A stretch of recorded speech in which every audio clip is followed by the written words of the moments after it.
Jangan sampai duit simpanan korang melayang pergi bayar denda LHDN. Korang dah settle e-filing ke belum tahun ni? Ramai yang masih keliru bila sebenarnya tarikh akhir hantar cukai. Makan gaji lain, buat bisnes enterprise lain dan sendirian berhad pun lain. Jom saya terangkan satu-satu supaya korang tak kena penalti. Save video ni laju-laju buat rujukan. Okey, nombor satu, khas untuk geng makan gaji atau individu yang tak ada income business.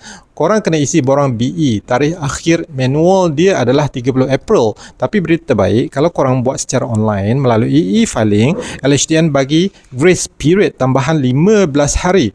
Maksudnya tarikh tutup sebenar e-filing korang adalah 15 Mei. Jangan tangguh sampai server LHDN jam atau malam tu. Okey, nombor dua, khas untuk geng hustler, founder, enterprise, freelancer dan agent insurance rider atau sesiapa yang ada pendapatan bisnes, korang kena isi borang B. Tarikh akhir korang lambat sikit iaitu 30 Jun. Dan sama macam tadi, kalau hantar online e-filing, korang dapat extra 15 hari. Maksudnya tarikh tutup korang adalah 15 Julai. Boleh bernafas sikit dan kumpul dan kira resit tu.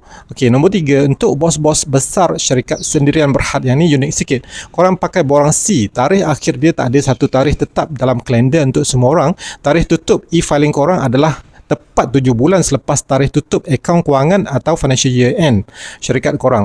Contoh, kalau korang tutup akaun pada 31 Disember, maksudnya paling lewat bulan Julai tahun depan korang kena submit borang.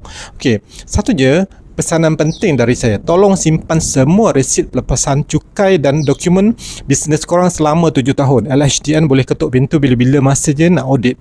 Share video ni dekat group office dan family korang supaya semua selamat dari denda.